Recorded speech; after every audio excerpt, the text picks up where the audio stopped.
All right. Hey, we're back, guys, and hole number one here.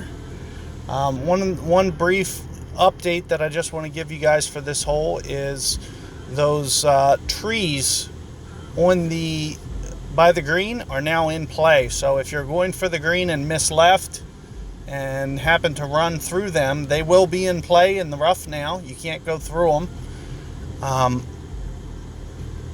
And Similarly, if you lay up to the right here, you want to make sure that lay up to the left here, that you're getting it past those trees so you're not going to ever have to go through them.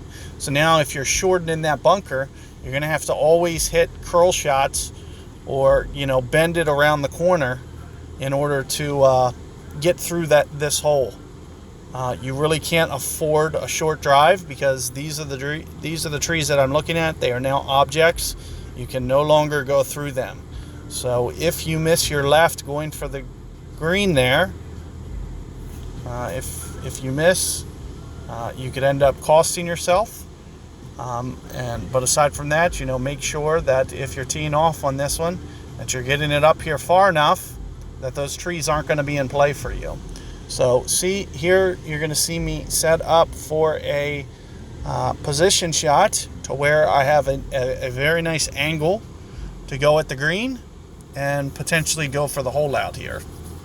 So there's, one of the things about this hole is the fairway in front is always kind of iffy. Very challenging hole to make to begin with.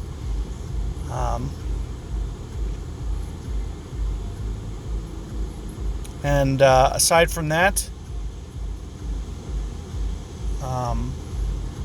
you got to be careful when you set up to do this pitch on the fairway because it's going to have a lot of variance on the fairway. You can see just kind of my ball guide kind of swinging right and left a little bit.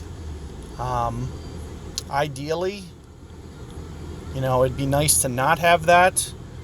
In this instance, I'm going to just try to bring it in kind of on the green, kind of like this. So let's try to do this real quick. Try to go around the pin and just bring it in this way. We are going to play relatively close to max because we're very close to max. So let's try to go almost 5 rings. My claw at max is 1.5 per ring. And